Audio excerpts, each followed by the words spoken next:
大家好啊！咁啊嚟到4月1號啊，我哋呢個愚人節嚇，咁update一下啦。琴日嘅恆指終於跌穿咗我哋講嘅支持位啦。咁跌穿咗支持位啦，但係見到佢最低咧23,000仲係守得到啊！留意住個最低位啊，23,000都仲係守得到。但係啦，位置已經破咗，破位咧，我哋就進一步睇下佢向下嘅嗰個空間會去到邊度。咁你見我 mark 啦，我係 mark 22,400嘅。同樣地啦，即係期權呢個可能網站發興嘅網站就未 update。我睇22,400嚇，咁你見呢度已經開始係OI 比較多啦。落到嚟22,400上22,200，可能都會比較smooth。咁所以我自己會覺得我會守住喺呢啲位置啫。咁就同時間亦都係前底啦嗱嘅位置啦，22,400、22,500，咁我俾個少少buffer位佢。但係我哋睇翻板塊咧，你即使個市咁樣破位落啦，咁你 ITCD 咧都係拉動向下嘅。但係你啲電信咧係啦，都仲係做得好嘅。再睇翻 Nova 我哋板塊狀況 overall 啦，healthcare 即係醫藥板塊做得幾好。第二咧就係電信啦，係啦，啱啱講過。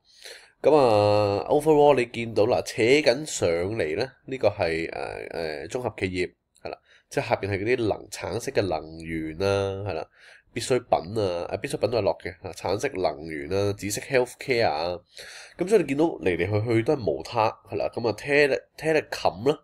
就有幾隻啦，一路我哋講開嘅8號仔啦，咁呢就係相當可惜嘅。當然我自己尤其是25號我哋捉到出嚟，第一日拍片就係講呢隻8號，但係咧我當其時咧就落咗個 judgment 就係佢好錯啦，呢啲價上落好大啦，咁所以係仲喺支巴入邊上落咁大咧，咁我覺得個值博率唔吸引係啦，我覺得個止賺嗰個值博 ratio 係唔係話真係好闊啊，就唔係好多，咁所以好似接近1比1點幾咁嘅 ratio 咧，我就唔做啦，咁所以結果就係得呢隻升。咁今日咧，即係上個禮拜五咧，係另一隻我覺得係有另外一啲睇頭嘅，就係隻中移動。雖然已經係高位㗎啦嚇，83.9毫半啊，但係佢個volume profile 咧係幾靚仔幾吸引嘅，係啦，尤其是喺逆市嘅時候啦，成個板塊做得唔錯，可以留意一下，係啦，成個 P profile 出咗嚟啦，咁就美中不足咧，就係未話真係破到頂企得穩啦，但係我覺得加多支陽燭啦，破頂機會係有嘅，呢個只不過有少少嘅上網空間，如果搏咧，我亦都唔會話真係正股車內，可能都係少量細注 option，就或者係揾翻啲call 輪啦。好啦，呢一隻就係Telecom 啦，healthcare 啦。微微整固一下咁樣啦，我哋講到嘅101啦，係啦，都係上影線比較長，咁所以 healthcare 嗰個力度又冇話真係想象中咁大嚇，就算百濟神州都係升緊嘅，但係上影線都係比較長，咁所以又未觸發到一個買入信號，咁所以即係685講嘅第一日冇入到啦，今日係咪值得去追咧？我自己有少少保留嘅，今日主要咧想講幾樣嘢啦，係啦，當然納指一陣間我再補充啦。金啦，係啦，我哋上個禮拜講過，我唔講啦。今日咧就講就冇講過嘅，就係隻石油啦，係啦，石油做咗少少嘅反彈啦，當然仲係重貨嘅區間入邊，係啦，但係你見收都係收喺呢啲位好詭異嘅，但係做多一格咧，我覺得上望呢個75蚊嘅可能性係有嘅。我自己望呢一轉反彈會挑戰78，但係咧我就唔做即係原油嘅ETF 啦。呢轉咧其實較早嘅位置咧，其實美股就已經有能源板塊啦，係咪？今日亦都係能源板塊做得最市正啦，係啦。你見 ExxonMobil 升到上嚟噶啦。但係如果你問我咧，叫我又貼一隻啦，我會2揀1嘅。ExxonMobil 或者 Chevron 我會2揀1。ExxonMobil 咧呢度咧其實仲有一堆嘅重貨區間，所以我就唔揀呢一隻住，我會揀隻 Chevron 先。如果你俾咗係我的話，係啦，我拍埋一齊，你見到近頂啦，最近爆咗個頂啦。其實加多支陽燭，大家都加多支陽燭，但係 ExxonMobil 係加多支陽燭，仲喺個重貨位度，但係 Chevron 加支陽燭啦。已經係升咗上去啦，同埋係一路一個突破啦。咁雖然咧 ExxonMobil 個突破位係早啲，同埋已經升咗上嚟。咁但係呢一排嘅頂喺度啦，我自己2揀1啦，咁啊俾大家揀，我自己就揀 Chevron 啫。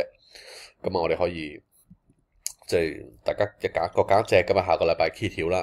係啦，咁啊我自己揀2揀1，我嘅運氣又唔係咁好嘅。嗱，之前揀呢隻2揀1，我就揀錯隻 FTNT 係啦。咁啊走勢都係比較差少少啊，比較慢啲。咁啊，但係都繼續跑贏個市嘅。